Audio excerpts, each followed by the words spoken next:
Baik, terima kasih saudara. Kita lanjutkan perbincangan kita dalam Sapa Redaksi On Location, masih bersama dengan Ketua KPU Provinsi Bali, Bigung Lidatawan. Bigung, kampanye jalan dan sepertinya ini kan paralel juga ya.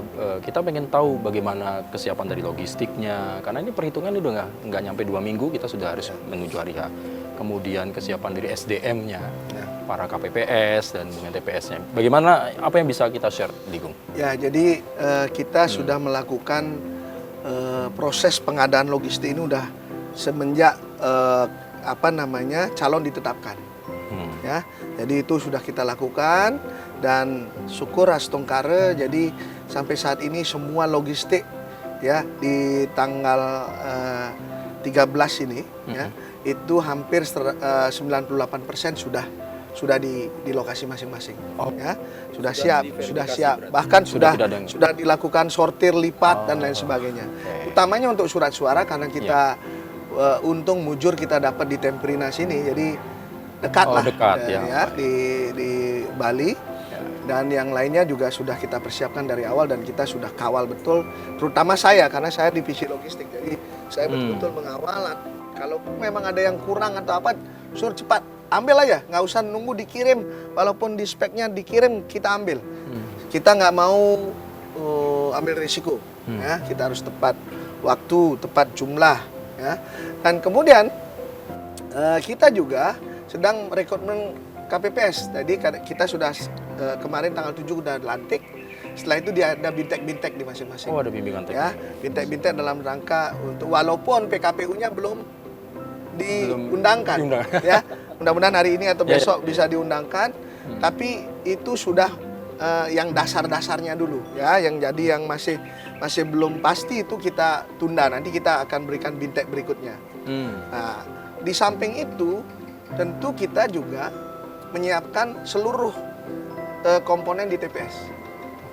Ya, jadi kita sudah petakan TPS mana yang rawan, ya, mana yang mungkin di atasnya ada tebing atau apa, mungkin kita pindahkan dalam rangka antisipasi memitigasi terjadinya bencana karena kita tahu November itu udah mulai hujan. Betul. Ya, dan kita akan melakukan rapat terakhir nanti di tanggal 21 itu dengan beberapa Forkompinda plus BBBD dan juga BMKG. Ya, jadi perakiraan cuaca dan lain sebagainya, dan mitigasi itu sudah kita lakukan. Jadi kalau hujan misalnya ada jalan putus atau apa, kemana pindah TPS-nya? Ya, yang jelas kami sudah sepakat bahwa tidak boleh keluar desa. Ya, karena nanti akan berbahaya dalam rangka konteks kalau memang mereka tidak terdaftar dengan KTP kan tidak boleh. Betul. Kalau di luar desa. Betul. Nah, ini kita jaga betul. Mudah-mudahan aja sih enggak, ya. Kita berdoa kepada desa yang dewasa supaya enggak.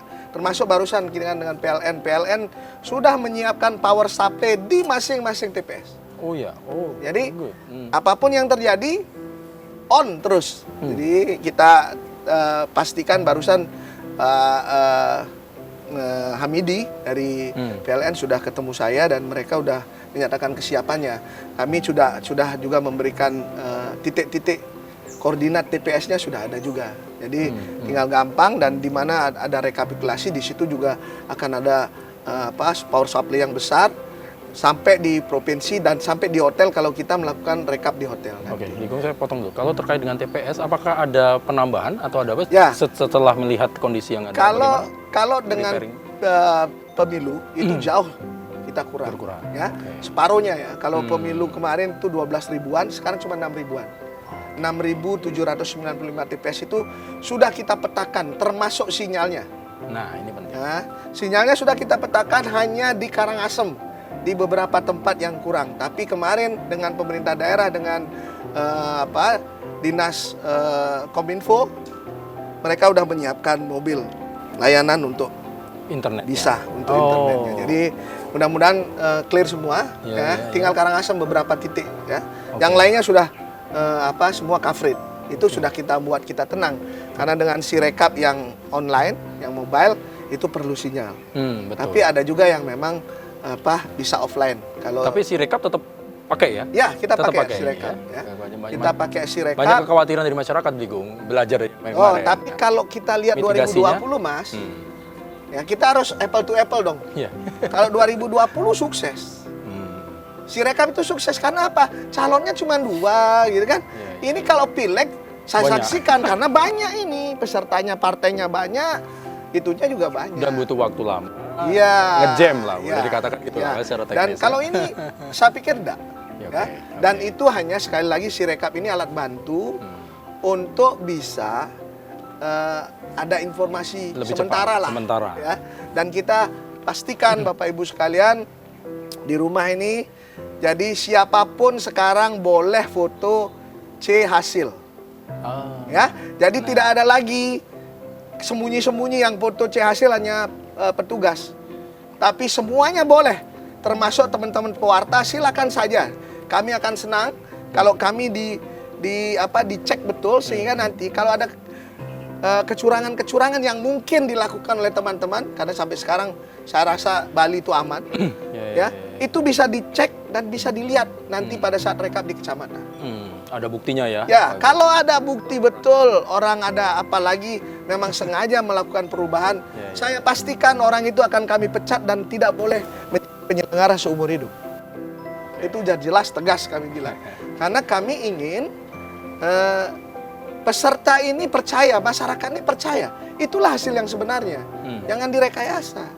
Jadi saya sepakat dengan itu, saya akan lakukan itu, saya kawal betul supaya ini. Jadi nggak usah khawatir karena sekarang semuanya sudah terbuka. Oke. Dan saya masih tetap menggunakan model pendekatan progresif. Jangan ada substantif dikalahkan oleh administratif. Ya, kalaupun memang harus dibuka dan banyak masyarakat yang memang menginginkan dan ada bukti-bukti untuk itu, kita langsung buka eksekusi di situ. Walaupun Ya. ngapain lagi coba ke MK? Ya. Kita selesaikan di sini.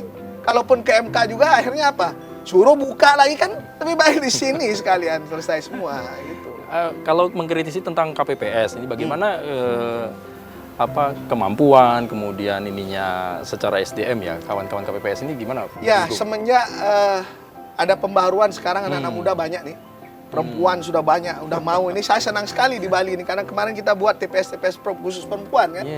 Sekarang sudah banyak dan saya pikir memang lambat laun akan jauh lebih baik ya. Kalau anak-anak muda mau ikut ya, apalagi mahasiswa mau ikut supaya nggak teriak-teriak di jalan bilang apa ada curang dan lain sebagainya, ikut aja di dalamnya kan. Ya, sehingga tahu pemilu itu curang apa enggak sih. Ya, dan sekarang tentu masih ada KPPS yang agak-agak ya masih di atas 50-an itu ya, tapi maksimal 55. Nah, ini digabung dengan yang muda, saya pikir itu akan lebih baik. Ya, dan KPPS kan udah enggak dibatasin Mas sekarang. Jadi semakin berpengalaman semakin bagus. Kalau kemarin kan harus ada maksimal hanya 2 periode gitu, sekarang nggak lagi. Ya. Jadi memang dan kita nggak perpanjangan lagi sekarang. Oh gitu ya? Ya, selama ini kan biasanya kita perpanjangan tuh. Nggak tahu mungkin animonya sudah semakin bagus. Kepingin. Berarti ya mereka juga sebetulnya pengen merasakan, pengen terlibat langsung. Nah, ini ya nanti baru tahu gimana susahnya dari KPPS. Kalau dengan kotak suara bagaimana, Pak? Ya, kalau kotak bilik udah semua terakit ya. Sudah tinggal kita kirim ya. Tapi kami hanya menunggu beberapa formulir yang ada di PKPU yang memang belum diundangkan. Dan ini hanya memperbanyak sedikit lah jumlahnya. Tapi belum didistribusi atau sudah? Belum. Nanti distribusi itu dilakukan H-2 atau H-1. Supaya nggak lama-lama. Siapa yang ngawal nanti di situ?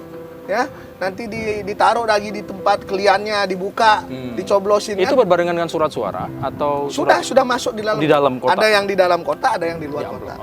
Ya, ada hal-hal yang akan ditempel di luar itu nggak masuk kotak. Ya, yang masuk kotak ada dokumen-dokumen apa saja, nanti ada checklistnya dia. Dan mungkin tahun ini masyarakat Bali mohon dikawal betul. Saya juga sudah menyampaikan supaya tidak ada lagi kekurangan logistik apapun. Ya, sekarang sudah hampir 4 sampai 5 tahap mereka sortir surat suara. Yang hitung itu sampai 5 kali. Gitu. Kalau ini masih salah, Ya itu kena ide sayang Widya ya. Jadi saya minta 4 sampai 5 kali disortir. Baik itu penyortir lipat yang awal, kemudian KPU-nya, setelah itu PPK, PPS, bahkan KPPS bila perlu langsung ikut. Ya, ini untuk memastikan bahwa kami tidak main-main dengan surat suara ini. Jadi saya takutkan nanti penerimanya 5.000, tahu-tahu setelah di lapangan ada yang kurang-kurang jadi 4.500. Nanti saya ditanya, kemana nih 500-nya? Kan dikira tidak mencetak sebanyak itu, padahal kita sudah menandatangani berita acara penerimaan. Ya, jadi memang kita detailkan betul. Saya ingin di masa saya yang terakhir mengelola pemilu ini kualitas penyelenggaraan jauh lebih baik. Walaupun kemarin pilkada 2020, pileg pilpres 2024 kita sudah tidak ada masalah sama sekali di Bali. Mudah-mudahan ini juga tidak ada masalah. Karena ini pilkada pertama serentak. Betul. Ya, ini sejarah harus ini ya kan? kita bikin sejarah, bikin sesuatu yang kita bisa tinggalkan. Baik, untuk penyelenggara berikutnya jauh lebih baik dalam rangka penyelenggaraannya. Baik. Kita tahan lagi, Pak Gung. Kita nanti membahas terkait tahapan selanjutnya, kemudian critical point yang mungkin juga ada beberapa pertanyaan dari masyarakat yang memang nanti akan dijawab oleh KPU. Kita ngopi lagi lah kalau gitu. Saudara jangan kemana-mana, masih bersama saya dan Ketua KPU Bali. Kita lanjutkan setelah yang satu.